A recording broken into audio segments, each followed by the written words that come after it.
बयान आप लोगों ने सुना होगा, मार दिया तो मार दिया, कौन सी बड़ी बात है। और ये बयान एक साधारण किसी कार्यकर्ता का या एक साधारण नेता का या किसी पार्टी के पदाधिकारी का नहीं, बिहार से एक एनडीए के बड़े घटक दल के संरक्षक और वर्तमान में केंद्रीय मंत्री एमएसएमई मंत्रालय का प्रभार जिनके पास है, ये बयान उनका था। और ये बयान में बिहार के प्रति जो असंवेदनशीलता है, जो एक प्रकार का इग्नोरेंस है, ये आप बड़े आसानी से इसमें देखा और समझा जा सकता है। और देखिए कैसा ये दुर्भाग्य है कि बिहार से 40 वर्तमान में सांसद हैं, जिनमें से 30 एनडीए के सांसद, 16 राज्यसभा के सांसद, उनमें से 12 एनडीए के सांसद, 8 केंद्रीय मंत्री, और इनमें से एक को भी, जहां तक हम लोगों की जानकारी है, सार्वजनिक रूप से इनको, ये सारे जो केंद्रीय मंत्री हैं ये दिल्ली में रहते हैं, सांसदों को आवास दिल्ली में मिला है, लेकिन बिहार के एक लड़के को सिर्फ बिहारी होने के कारण गोली मार दी जाती है और इनको फुर्सत नहीं मिला है कि उस परिवार के लिए समुचित तौर पर न्याय की मांग करें। इनका बयान आता है, मार दिया तो मार दिया, कौन सी बड़ी बात है। यह आज बिहार के 13 करोड़ लोग पूछ रहे हैं कि किसके लिए आप केंद्र में मंत्री बनकर दिल्ली में बैठे हैं, किनके वोट से आप सांसद, लोकसभा और राज्यसभा और केंद्रीय मंत्री बनकर दिल्ली में बैठे हैं। अभी हाल ही में आपको याद होगा कि पहलगाम में एक जत्था, आतंकियों का जत्था, धर्म पूछकर 26 से 30 लोगों को मौत के घाट उतार देता है। आज देश की राजधानी दिल्ली में मेरे राज्य बिहार की पहचान के आधार पर एक 20-21 वर्ष के लड़के को, जो अपने घर का एक प्रकार से आर्थिक आधार भी था, उसको उसकी छाती में point blank cold blooded murder उसका कर दिया जाता है। और आज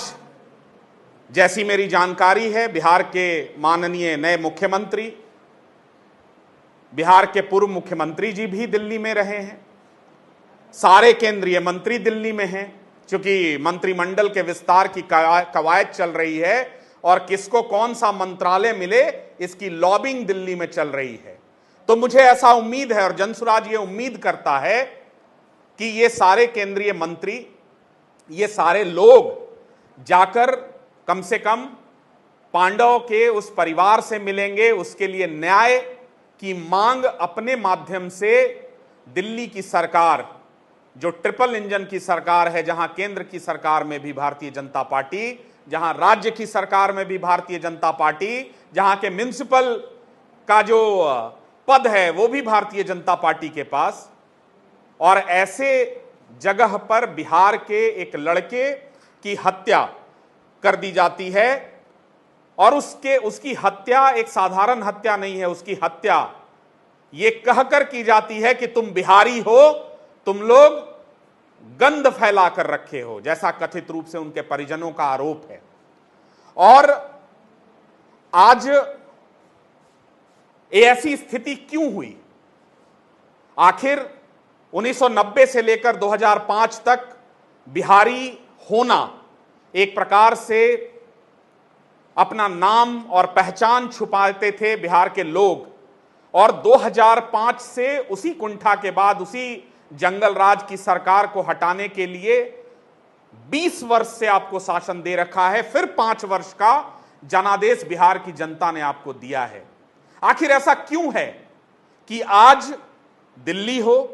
महाराष्ट्र हो, उत्तर पूर्व हो, साउथ के जो स्टेट हैं, हर जगह बिहारियों को अपमानित होना पड़ता है, उन पर लाठियां बरसती हैं, उन पर तरह तरह के उन पर अत्याचार होते हैं, भाषा के आधार पर, क्षेत्र के आधार पर, और विशेष रूप से बिहारी पहचान के आधार पर चिन्हित रूप से बिहारियों पर ये प्रहार किया जा रहा है और उस पर जिस प्रकार की चुप्पी हमारे बिहार के नेताओं की है, ये कहीं ना कहीं बिहार के 13 करोड़ लोग देख रहे हैं। आज पलायन का दंश इस प्रकार का है कि बिहार को में जितने वादे 2025 के चुनाव में किए गए हैं, इसी पलायन के मुद्दे पर जब जनसुराज लगातार 3 वर्ष हमारे नेता प्रशांत किशोर और जनसुराज इस विषय को उठाती रही, तो यही पलायन का मुद्दा बिहार का मुद्दा बना। यही उद्योग, यही बाढ़, यही बिहार के चीनी मिल, यही रोजगार और बिहार की 1.5 करोड़ महिलाओं को 2 लाख रुपए देने का जो वादा था वो तो छोड़िए, अब स्थिति ऐसी है कि यहां सैलरी देने का पैसा नहीं है। तो हम लोग अपने माध्यम से ये सिर्फ मांग करते हैं कि देश के किसी भी कोने में बिहारियों पर जो अन्याय और अत्याचार हो रहा है, इस पर बिहार सरकार कूपमंडूक न बने। अपनी चुप्पी से आप इसको जाने देंगे ऐसा नहीं होगा। आज भी जंतर मंतर पर जनसुराज ने जोरदार प्रदर्शन किया है और आने वाले समय में भी जनसुराज इस विषय को लगातार उठाता रहेगा। ये है सुबह तक, आपकी खबर आप तक।